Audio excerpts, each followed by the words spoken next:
Salut à tous, alors c'est Frédéric Delavier. Alors ce soir je voulais faire une petite vidéo de mise en garde contre un ancien président de la République française, Nicolas Sarkozy, qui est en train de tenter de revenir et de prendre de nouveau le pouvoir pour diriger la France en tant que président de la République une nouvelle fois. Alors pour le moment, il est en train d'essayer de séduire les membres de son parti pour être le candidat qui représentera son parti, mais il essaye aussi de séduire une grande partie de l'électorat français qui pourrait voter pour Marine Le Pen. Donc, je vais revenir sur cette petite phrase qui fait jaser, qui fait parler tous les journalistes. Chacun vient raconter son petit truc sur la petite phrase, son point de vue sur la petite phrase de Nicolas Sarkozy, qui ne pense pas du tout ce qu'il dit. C'est des phrases purement électorales. Ce sont des gens qui calculent l'opinion, qui analysent l'opinion et qui disent à ce monsieur ce qu'il faut dire. Ça ne vient pas du cœur, c'est du calcul d'homme politique. Alors je vais vous passer cette petite phrase et je vais essayer de décrypter et d'expliquer pourquoi ce monsieur est dangereux. Et ce monsieur est aussi un acteur et un menteur qui ne pense pas du tout ce qu'il dit. Alors voilà la petite phrase. À un moment où vous devenez français, vos ancêtres, ce sont les Gaulois, et c'est Vercingétorix. Au moment où je suis français, j'aime la France, j'apprends l'histoire de France, je parle le français, et mes ancêtres sont les ancêtres de la France. C'est ça l'assimilation. Donc quiconque... Voilà, donc petite phrase, elle a été tronquée parce qu'il disait qu'il était aussi d'origine hongroise par son papa et grec par sa maman. Mais voilà une phrase de Nicolas Sarkozy qui est faite en vérité pour récupérer l'électorat traditionnaliste attaché à ses vieilles racines et à son histoire mythifiée. Alors l'électorat de droite en général et l'électorat Front National qui est en train de grossir. Donc c'est tout simplement, il est en train de vouloir récupérer, la frange à droite de son parti, pour être le chevalier représentant son parti, mais aussi, en vue d'une élection future, récupérer l'électorat Front National pour essayer d'être élu. Alors, c'est très dangereux. Alors je vais déjà expliquer, il n'a pas tort. Alors les gens on entendait tous les socialistes en train de dire que c'est pas vrai. Nous ne sommes pas gaulois, c'est faux, c'est de la vieille histoire. Non, je vais quand même expliquer ça. Il a parfaitement raison. Nous sommes globalement gaulois. Ça ne veut pas dire que nous sommes gaulois au niveau du peuple en lui-même, parce que nous avons eu des apports étrangers, mais c'est bien plus profond que ça. Notre pays est un pays, la France particulièrement, de structure celte, de structure sociologique celte. Donc oui, nous sommes profondément gaulois, ce qui ne veut pas dire que nous sommes, on va dire, génétiquement celtes, ni, on va dire, au niveau des apports sociaux, nous avons aussi des gallo-romains, donc de l'administration romaine, qui est venue s'installer chez nous.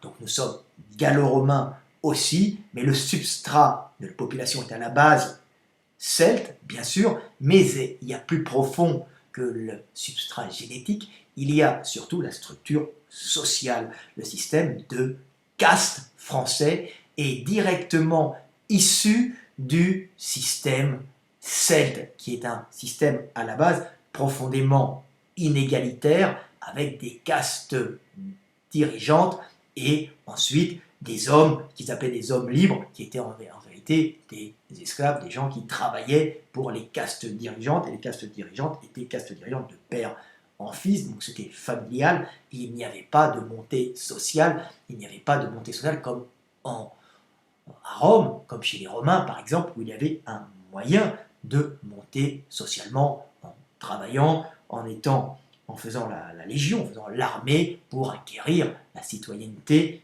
romaine, même si elle était dirigée en partie par des vieilles familles italienne, c'est la famille. Bon, c'était comme ça. Mais la structure principale, structure française, est une structure celte, gauloise. Voilà, nous sommes gaulois, même si le système de caste, je ne l'apprécie pas, mais c'est un système qui a stabilisé la France. Donc, sur ce côté, il a parfaitement raison. Nous avons aussi des apports germaniques, hein. Nous avons une oligarchie guerrière qui est venue avec les Francs, hein.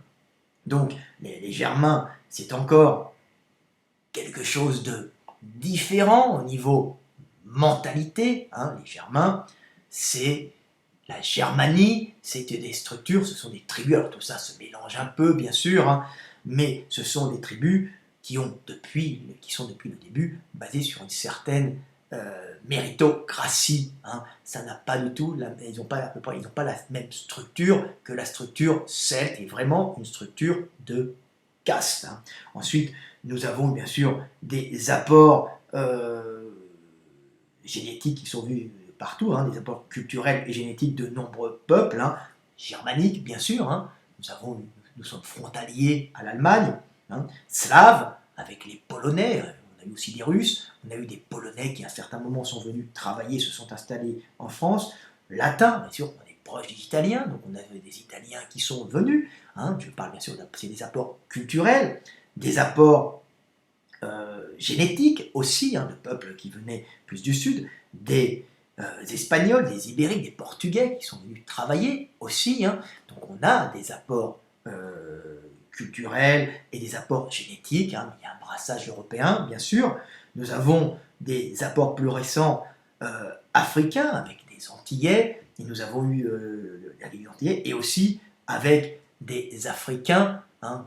Les Antillais sont des Africains, mais on va dire culturellement ils sont antillais, donc c'est culture africo-antillaise. Nous avons aussi des apports d'Afrique noire, nous avons des colonies, et des apports berbères, avec une culture et une religion musulmane. Mais la structure du pays est une structure sociologique celte, c'est-à-dire la France, et garde profondément en elle ce système gaulois de caste où on ne monte pas socialement, où on hérite de son pouvoir de père en fils. C'est bien moins une méritocratie que les peuples germaniques, hein, du dessus, mais c'est resté une structure celte, hein, en, euh, en France. Alors il y a aussi des Anglais qui sont des structures celtes, mais comme ils étaient sur une île, ils ont changé ces structures, il y a une caste, mais c'est surtout des gens qui se sont ouverts vers l'extérieur, vers le commerce, grâce à la marine, hein, en envoyant à la conquête du monde, étant limités par leurs terres, des armadas d'hommes, hein, qui pouvaient être libres à l'extérieur et ne plus subir les castes à l'extérieur, mais travaillant pour les castes à l'intérieur du pays. Mais la France, elle, est restée un très grand pays, un très grand État, hein, très stabilisé par ce système de caste gaulois, de caste celtique, hein, ça dure depuis très longtemps, et ce que nous voyons en France, avec les vieilles familles qui gouvernent, avec ce système de bourgeoisie qui, en fin de compte, une variation dans la caste celtique, la caste gauloise, tout simplement. Et chacun est attaché à son groupe, on se marie entre bourgeois, hein. Il y a quelques groupes, alors ça fait des communautarismes, hein, bien sûr, il y a quelques groupes qui essayent de prendre le pouvoir, mais on est dans un système où la méritocratie, hein, le guerrier valeureux monte et réussit, comme en Germanie, hein. La Germanie, c'est quoi? C'est le mythe du petit tailleur des contes Grimm, hein. Le petit tailleur du conte Grimm, c'est quoi? C'est un mythe germanique, hein, qui explique qu'un petit tailleur, un jour, se trouve très fort parce qu'il écrase 7 mouches, 7 d'un coup, par exemple, et il va à la conquête du monde très fier, et persuadé qu'il est fort, eh ben, il arrive par son ingéniosité, hein, et son courage, il s'est persuadé de sa force, à tuer des géants qui terrorisaient un royaume, et le roi donne sa fille à ce petit tailleur. Donc ça, c'est un conte germanique qui montre la méritocratie des peuples germains, hein, qui prône, qui met en avant le guerrier valeureux qui prend le pouvoir, des fois de façon cruelle, mais c'est la Germanie, alors qu'en France, c'est la caste, hein, pas les contes de fées français, c'est toujours une princesse qui rencontre un prince. Alors même si ce prince est transformé en crapaud, hein, ou si cette princesse a été transformée en souillon, mais ça reste une princesse. Hein, et c'est toujours un système de caste. On se marie dans son pays. Ben, la France, c'est ça, c'est la caste gauloise, hein, la caste celte. Donc, Monsieur Nicolas Sarkozy a raison, hein, et tous les socialistes qui disent qu'il a tort, disent n'importe quoi. Nous sommes de structure celte, ce qui ne veut pas dire que nous n'avons pas d'apport culturel étranger, ni d'apport génétique étranger. Nous avons beaucoup de Maghrébins qui sont venus en France, suite à notre passé colonial, qui importent une culture différente et une religion différente, qui posent des problèmes d'intégration dans un système de caste où l'on ne monte pas socialement, donc ça crée des graves tensions, hein, donc il y a un repli communautariste, hein, des populations qui n'arrivent pas à monter par le travail, par la valeur. Hein. Un Algérien se retrouvant en Allemagne se sent bien plus à l'aise, hein, qu'un Algérien se retrouvant en France, pas parce que l'allemand n'est pas raciste, au contraire, mais parce que le travail est valorisé dans un système de méritocratie, même s'il y a un plafond de verre, et que à certains niveaux, ne passent que les Allemands. Et il faut beaucoup de générations pour passer. Mais il y a tout ce démarrage qui fait qu'on se sent mieux. Alors qu'en France, on se sent, si on arrive et on est une merde, c'est-à-dire, je rigole, mais si on est un pauvre en bas de l'échelle, donc socialement, pour les castes dirigeantes, ils vous considèrent comme une merde, parce qu'il y a un mépris, ben vous resterez une merde toute votre vie, et vous attribuerez ça à vos origines étrangères, même à votre religion, pouvant générer même des gens se réfugiant dans le terrorisme, persuadés que le système français est un système anti-musulman ou anti-arabe ou raciste. Non, c'est un système de caste gauloise, tout simplement, mais avant ça fonctionnait qu'avec des Gaulois entre eux qui subissaient ce système de caste, mais qui stabilisait un grand État. Non, ça ne marche plus, c'est un système à changer, mais il a raison.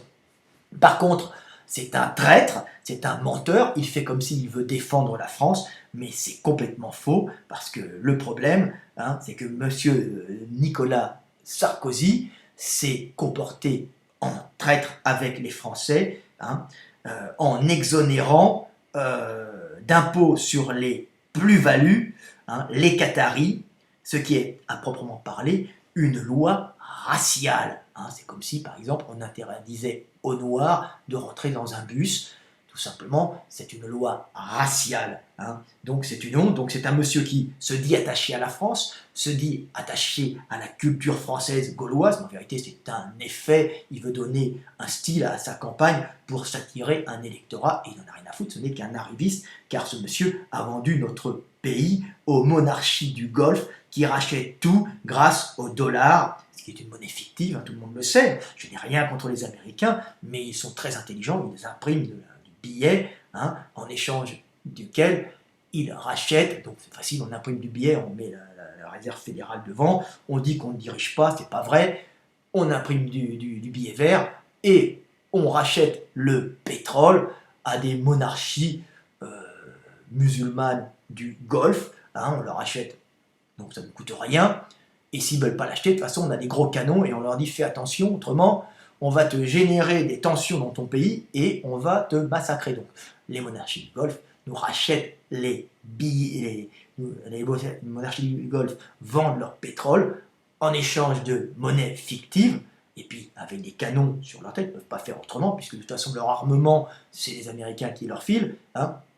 Donc ils sont obligés d'obéir, mais en échange, les hommes d'affaires américains leur font investir leurs billets verts, hein, imprimés, hein, c'est du PQ si vous voulez, dans les pays d'Europe où ils vont racheter, comme en France, les industries, les beaux bâtiments, les appartements, et jusqu'aux petits bouclards, aux petites boutiques, hein, même les épiciers arabes leurs murs, hein, sont rachetés par des groupes appartenant à des Qataris, des Koweïtis et des Saoudiens, exonérés de taxes sur les plus-values, alors que vous, Français de toute origine, hein, de toute religion, ben vous payez plein pot quand vous revendez vos affaires, quand vous faites des plus-values. Donc une loi raciale, parce qu'en fin de compte, c'est une loi ne favorisant que les gens riches issus de ces régions, donc des gens qui ont un caractère génétique propre, hein, donc ça devient une loi raciale. Alors, il n'y a pas de race, mais au moins une loi favorisant certains caractères génétiques que l'on rencontre dans certaines populations qui ne se métissent pas, qui ne se mélangent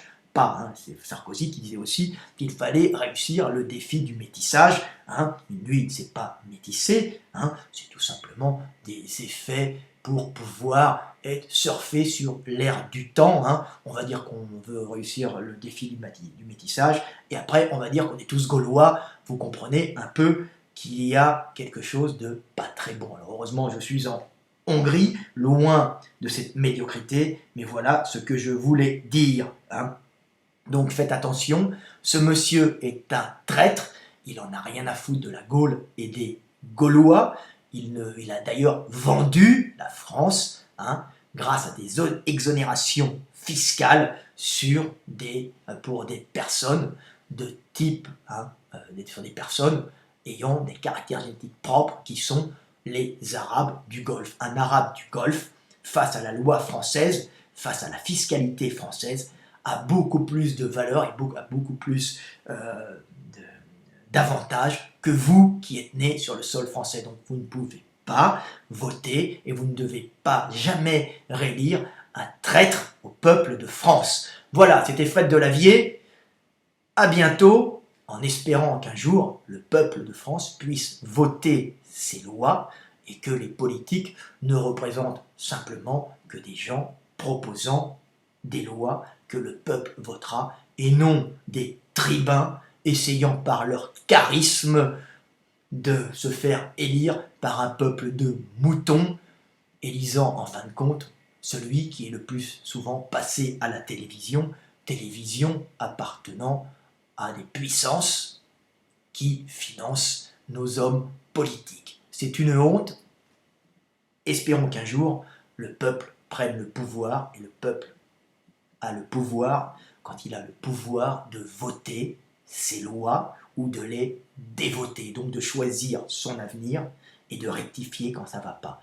Donc ça, c'est un peuple d'hommes libres. Pour le moment, nous avons des pantins aux ordres de puissance interne ou externe, de puissance économique ou de puissance étatique. Hein. Nous avons des pantins qui sont aux ordres de puissance et qui obéissent et qui ne veulent pas aider le peuple de France, qui ne pense qu'à se faire réélire pour jouir du pouvoir. Mais quand ils auront le pouvoir, ils vont uniquement s'apercevoir qu'ils sont mortels, et c'est une horreur. Donc ces gens-là, il faut les éliminer par le vote. Ne votez pas pour eux. Votez pour ceux qui vous feront voter vos lois. Le peuple a atteint l'âge d'homme, c'est-à-dire l'âge de pouvoir choisir son avenir. Vous n'êtes pas un peuple de moutons suivant un berger à la tonte ou à l'abattoir. Vous êtes un peuple d'hommes libres à partir du moment où vous voterez vos lois. Voilà, et là, nous avons une personne, un hypocrite, un menteur, un acteur qui ne joue pas pour la France, un traître à la patrie, qui traître parce qu'il a fait une loi qui est, à proprement parler, une loi raciale, hein, et en tout cas une loi défavorisant le français, donc le gaulois, hein, on s'en fout, bien le français même le français récent, hein, le défavorisant le français de papier, hein, au profit d'Arabes du Golfe. Donc c'est une honte. Allez, à bientôt, Fred Delavier. Petite vidéo, ne votez pas pour cet individu, puis ne votez pas pour beaucoup d'autres aussi. Faites un choix intelligent. Vous êtes des hommes libres.